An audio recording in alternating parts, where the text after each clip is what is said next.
And welcome to the newest episode of The Revolution, the fantasy football TV show, internet, I don't know, what do you call it, internet TV show? We're on YouTube, but, you know, all kinds of media. Sure.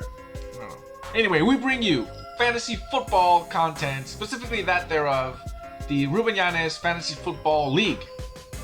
And like every week, we are on week 11, conclusion, and we're here to review it. Right. And like always, we start off with some scores. First one being the Stack King Trolls found themselves at a loss. So the Merced Bippers, 134-92. Dalvin Cook and Keenan Allen were not enough. Because, well, hey, Mike Williams was on the other side, and so was Nick Chubbs. I guess when you don't have COVID anymore, you put up 24 points, which is pretty darn good. Right. And, the Merced Bippers, I wouldn't call it quietly, but slowly but surely they're crawling back. They're crawling back, because watch out, they're 2 games back.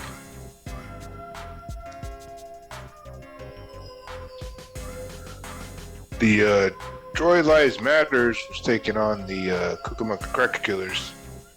But the Cucamonga Cracker Killers is laying a shellacking on the Troy Lies Matters. I mean, he's got a good combination of quarterback and running back there, with Justin Herbert and Austin Eckler. And his kicker, I mean, of all people, 22 points for the Cucamonga Cracker Killers. But the Troy Lies Matters have playmakers themselves with Adam Thielen, Mike Evans, and TJ Hawkinson. Oh yeah, his teammates suck, but he's no slouch. Yeah, that's right. He's no slouch. That's right. Here we go. The Chula Vista Huffin' Puffs, they did their best to make it interesting. And they did make it interesting. Brandon Ayuk, out of nowhere, 22 points. Gaskin, out of nowhere. Well, no, I don't know. He's pretty good. Tua, though. Tua's out there. He came back. I never know when he's starting, when he's not. But when he's on, he's pretty decent. 18 points. However, nothing matters when you run into Jonathan Taylor. None of that matters. That's right. None of that matters. Reservoir Dogs, 136-116. Taking back number 1. That's a small preview of a little bit later on in the show. Dang. And to think it was tied on Sunday.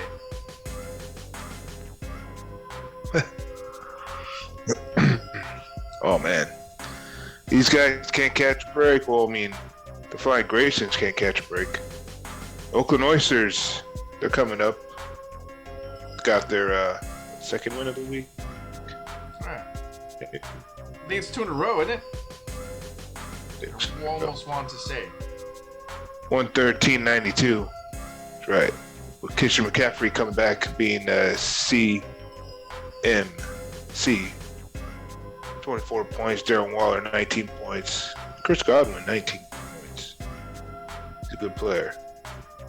The Flying Graysons, you know, they had TJ McLaren or Ty McLaren or... I think it's I don't know. oh my god, I have gone blank. I totally forgot. Well, I mean, this guy's a playmaker for the Washington football team. Then you got Ben Roethlisberger, 22 points. And the kicker, Buckner, 9 points. That game was just weird. Oh yeah. That whole Chiefs and Cowboys, like, what the hell happened? I'm gonna slightly bring that up a little bit later in a couple of slides, but yeah, no, that was super weird. The Poyos did benefit from the weirdness. Sure did. But yeah, no. Terry McLaurin. Oh, there you go, Terry. There you go, Terry. There See? you go, Terry. Forgot about Terry. Boom, there it goes. If I knew how to snap my fingers, the sound will be coming. Maybe it'll be coming post, you know. Maybe it'll be there. I won't snitch myself. You'll be a meme. Yeah. Can't snap. Bro. Yeah. And you know what, PD, go ahead and take this one, because this one, this is hilarious. Too good, because look at the good. point difference, dude. It's like at least 2. Oh yeah. I mean, The max is 2 point difference, man. Look at that. Elijah Moore, 30 points. Devontae Adams, 31 points. Deontay Johnson, 24 points. Cam Newton, 25 points. DeAndre Swift, 23 points. James Conner, 21 points.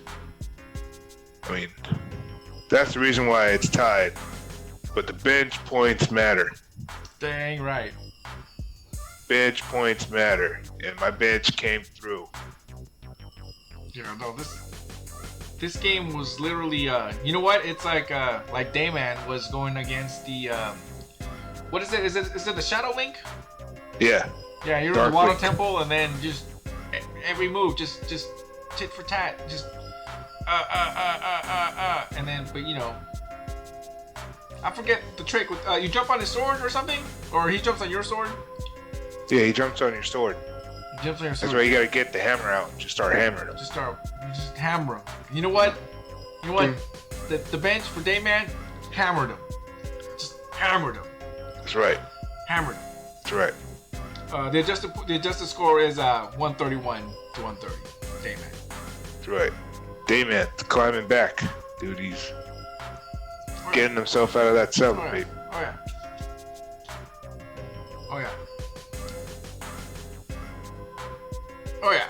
So this was super close. This was super close, and it literally came down to Monday night, and there was the weirdness. There was the weirdness with that Kansas City Chiefs game, because I want everyone to notice for the Oakland football team, top performers. DJ Moore, was it some guy Knox? Wow, some guy Bagley. You know who you don't see up there? Well, you know what? Okay, let me notice how Travis Kelce has 19 points. You know who's not up there? Patrick Mahomes. Patrick Mahomes got absolutely nothing this week. And it was great for the Poyos, who had Justin Jefferson, who knocked out 38 points. Why? Just because he freaking can. That dude's a beast. Travis Kelce, yeah, 19 points, rushing touchdown. No, Jared Allen came through with 17. Cause hey, what did they say about Lamar Jackson? He's not COVID, but he's got something. He's got mono. That's what he has. He's got the kissing disease. He's got a different cootie. Yeah. Different cooties. However, up next, Week 11, Honey Buns and Crumb Buns. Starting off with the Honey Buns, and you saw him already. You know who it is. Jonathan Taylor.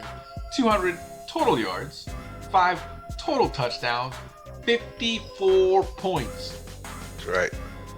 Position rank is obviously number 1, and it's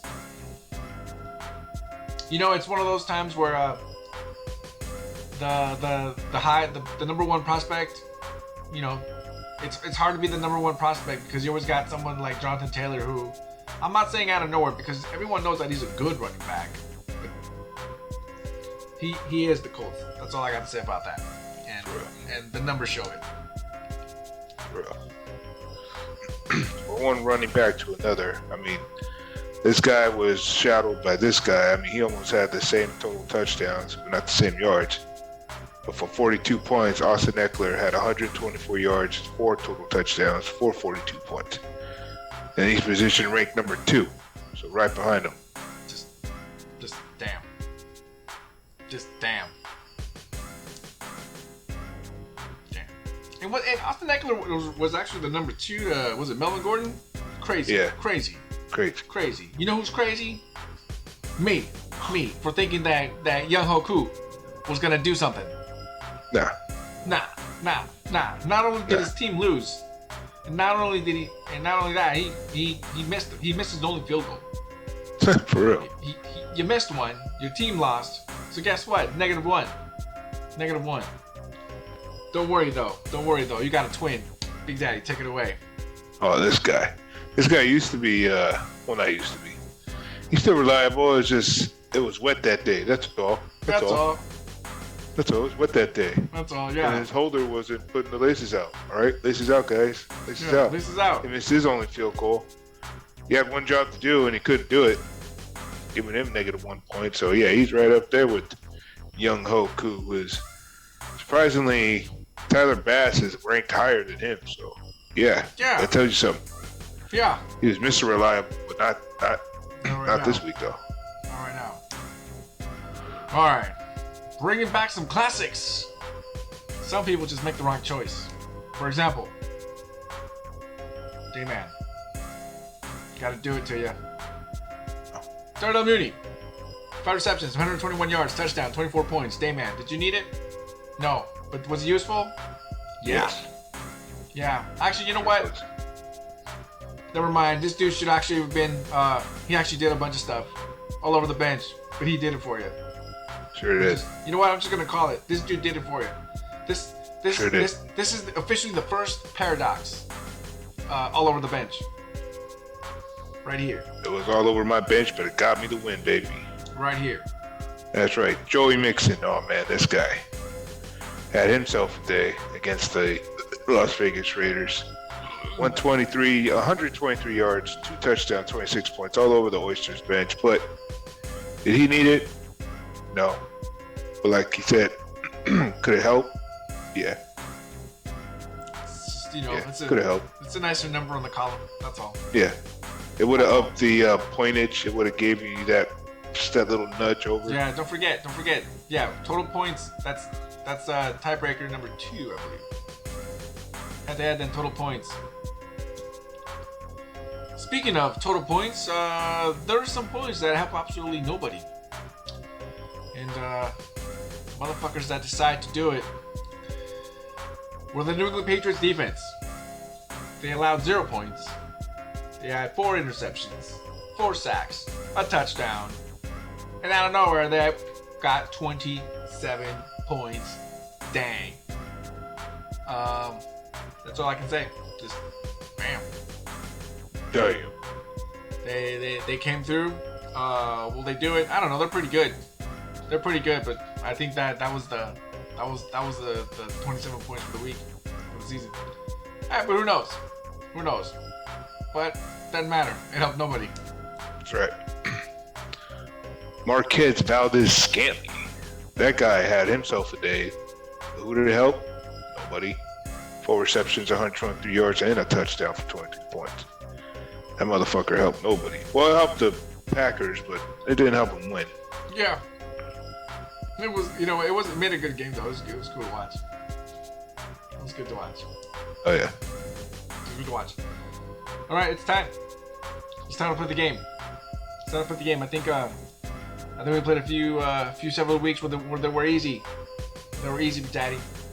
But now we're moving on to the level 2 questions. Oh shit. Oh yeah. I don't know. They're just I don't know. You know what? I just click next on the questions ideas. Anyway, in 2004, yeah, now you gotta remember stuff. What NFL team featured running back Jamal Lewis? A. The Browns. B. The Ravens. C. The Bengals. D. The Jets. Ravens. B. Ravens. I think the following year he went straight to the Browns. I forget. But yeah. What school did Saquon Barkley play for prior to being drafted in the NFL? A. Penn State. B. Kent State. C. Baylor. D. Florida State.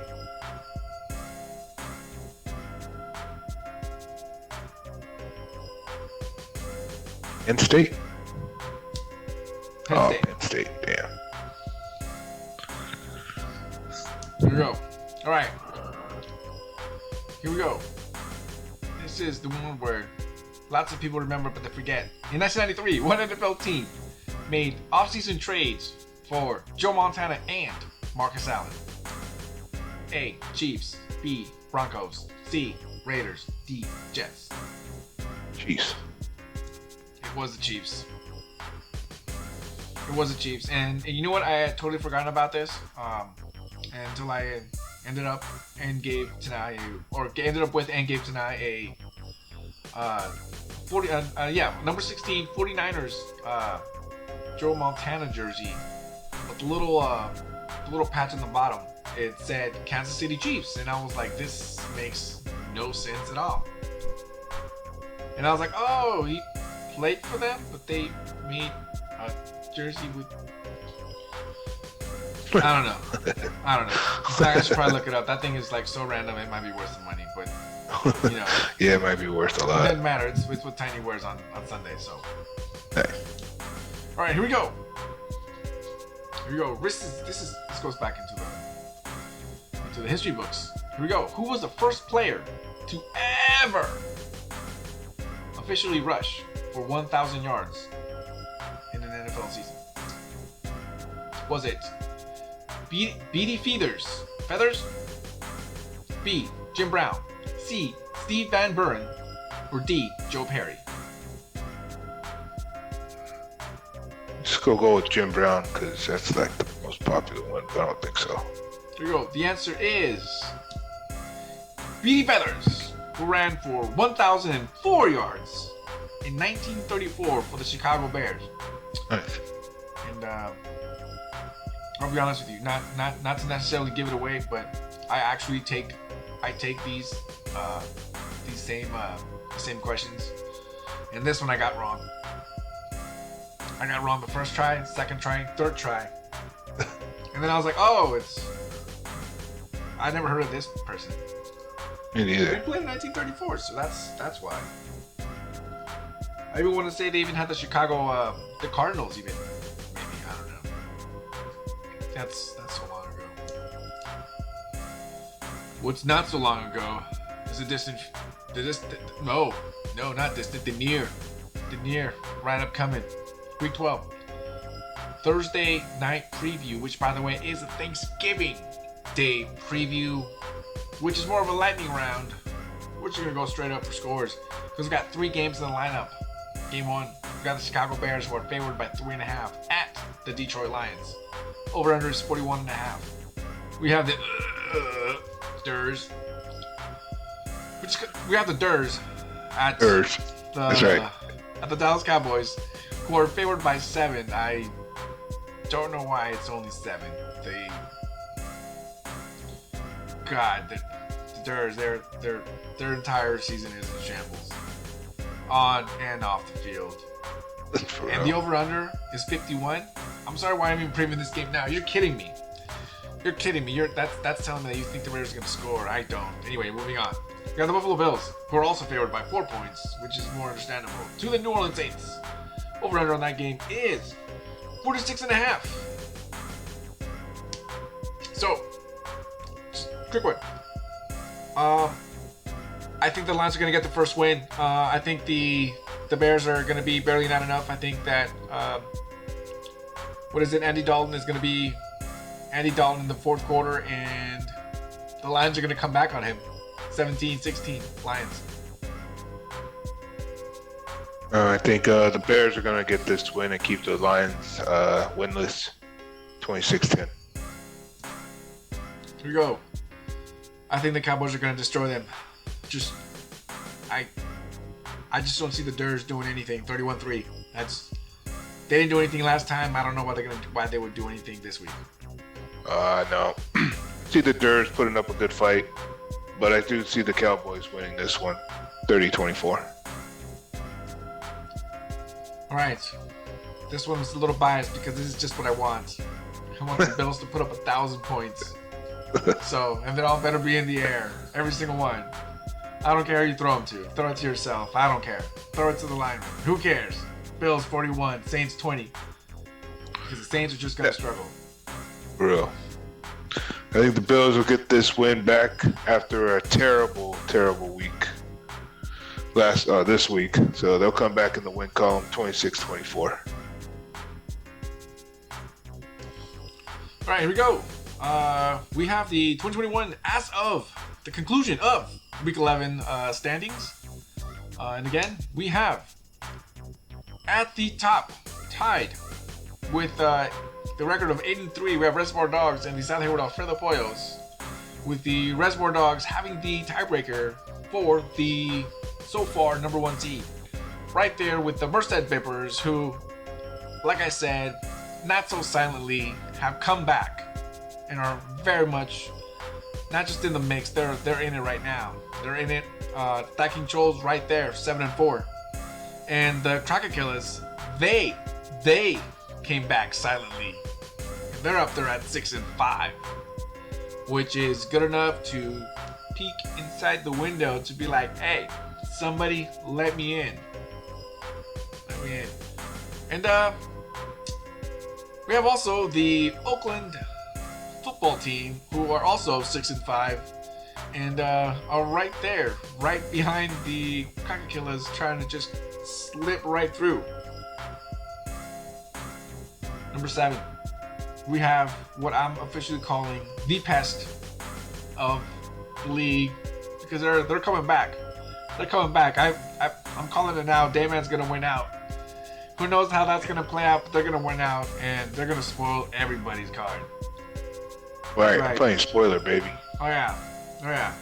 Straight Life Matters, Oysters, Shabooms, right there in the back, still making a bunch of noise. Flying Graysons, Huff and Puffs. Hey,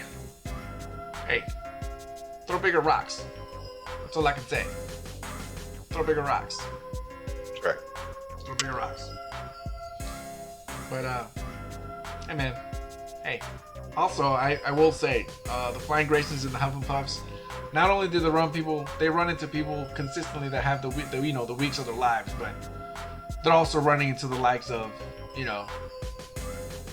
for example, Dayman is just running through them. Just, hey, there's nothing you can do about that. Logan football team is also messing people up. There's nothing you can do about that. Nothing you can do about it. There's nothing you can do. Alright, and that was 2021 Week 11 review of the Ruben Yanez Fantasy Football League. I will remind everyone, I know Anthony can't hear it right now, but in the official video, the music is provided by Studio Pete. You can search for him on Instagram. Was it Studio Pete 510? Go to Spotify and all those other downloadable apps. Yeah. And music look for apps. Instrumental, because that's what's playing. Nice. That's what's playing. Studio Pete. Hell yeah! See everybody next week. That's right.